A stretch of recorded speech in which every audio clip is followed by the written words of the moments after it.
Fees वृद्धि तुमको वापस लेनी होगी, लेनी होगी, लेनी होगी। फीस वृद्धि वापस लो, वापस लो, वापस लो। फीस पारीकरण कौन है इसका जिम्मेदार? Vice chancellor, vice chancellor, vice chancellor मुर्दाबाद। शिक्षा का बाजारीकरण कौन है इसका जिम्मेदार? Vice chancellor, vice chancellor, vice chancellor मुर्दाबाद। बीएचयू प्रशासन जो अपनी प्रेस रिलीज के माध्यम से कह रहा है, उसको अगर ध्यान से पढ़े तो समझ में आता है कान को ऐसे पकड़े या ऐसे पकड़े, बात तो एक ही है।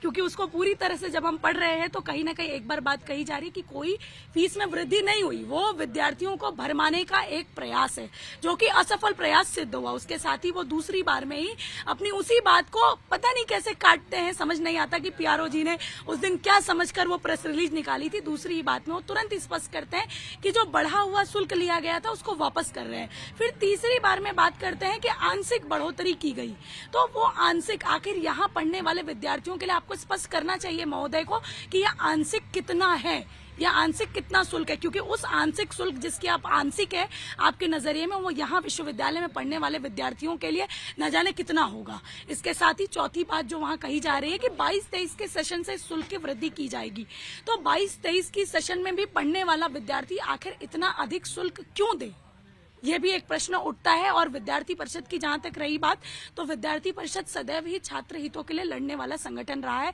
तो इस विश्वविद्यालय में आने वाले समय में भी जो विद्यार्थी आएंगे, अगर उनको बेवजह की ऐसी बेतहाशा हुई शुल्क वृद्धि को भरना पड़ेगा तो उसके लिए विद्यार्थी परिषद लड़ेगी। और उसी के सापेक्ष में आज अखिल भारतीय विद्यार्थी परिषद के अनिश्चितकालीन आंदोलन का चौथा दिन है और आज हम यहाँ पर बैठे हैं और विभिन्न माध्यमों से हम अपना निरंतर प्रदर्शन कर रहे हैं विश्वविद्यालय के प्रति। उसमें देखिए, सबसे पहला तो जो उसने एक प्रेस रिलीज निकाला है, सबसे बड़ी खामी तो उसने खुद ही एक पॉइंट खुद ही दे दिया है कि जो फीस वृद्धि हुई है शुल्क वापस कर दिया जाएगा। वो उसमें उस विश्वविद्यालय प्रशासन ने एक पॉइंट में लिखा है कि फीस वृद्धि नहीं हुई है और एक पॉइंट में लिखा है कि जो भी फीस वृद्धि हुई है वो वापस कर दी जाएगी। तो ये तो मतलब उन्हीं की बात को ही कॉन्ट्राडिक्ट कर रहा है। और रही बात फीस वृद्धि जो आने वाले बच्चों के लिए, तो अगर आने वाले बच्चों के लिए फीस वृद्धि होगी तो फिर पूरे विश्वविद्यालय में लागू हो जाएगी, क्योंकि अब ऐसा तो होगा नहीं कि कुछ वर्गों के लिए अलग फीस होगी और कुछ छात्रों की अलग फीस होगी। अगर फीस वृद्धि किसी भी एक छात्रों के लिए होगी तो वो पूरे विश्वविद्यालय के लिए लागू हो जाएगी और एक जगह होगी। और आज हमने विरोध नहीं किया इसका, तो ये कल विश्वविद्यालय जो है हर कोर्सों की, हर हॉस्टलों की और हर जगह की फीस बढ़ाएगा। फीस तो वापस लेनी होगी, लेनी होगी, लेनी होगी। फीस तो वापस लेनी होगी, लेनी होगी, लेनी होगी। फीस वृद्धि वापस लो, वापस लो, वापस। फीस वृद्धि तुमको वापस लेनी होगी, लेनी होगी, लेनी होगी। फीस वृद्धि वापस लो, वापस लो, वापस लो। देखिए, मैं विश्वविद्यालय प्रशासन का जो रुख है वो इस पर स्पष्ट कर देना चाहता हूं कि काशी हिंदू विश्वविद्यालय के विद्यार्थियों को किसी भी तरह की बढ़ी हुई फीस नहीं देनी है।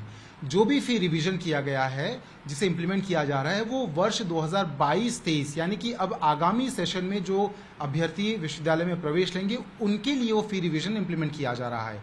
फी रिवीजन को लेकर जो भी डिसीजन था वो कोई नया डिसीजन नहीं है। ये डिसीजन शैक्षणिक सत्र 2019-2020 से पहले ले लिया गया था और 2020-21 और 2021-22 में कोई फी रिवीजन इंप्लीमेंट नहीं किया गया था ताकि कोविड की वजह से बच्चों पर कोई एडिशनल बोझ ना पड़े। फिर भी किसी वजह से, किसी कंफ्यूजन की वजह से अगर किसी बच्चे ने कोई एडिशनल अमाउंट पे किया हो तो उसके बारे में भी विश्वविद्यालय ने बहुत स्पष्ट डिसीजन ले लिया है कि ऐसा सभी एडिशनल अमाउंट बच्चों को वापस कर दिया जा रहा है। सभी संस्थानों को, सभी विभागों को, सभी संकायों को ये सूचना दी जा चुकी है कि अगर बच्चे 2020-21 और 2021-22 में किसी भी एडिशनल फी को पे करने का रिफंड क्लेम करते हैं तो रिफंड तुरंत उन्हें दे दिया जाए।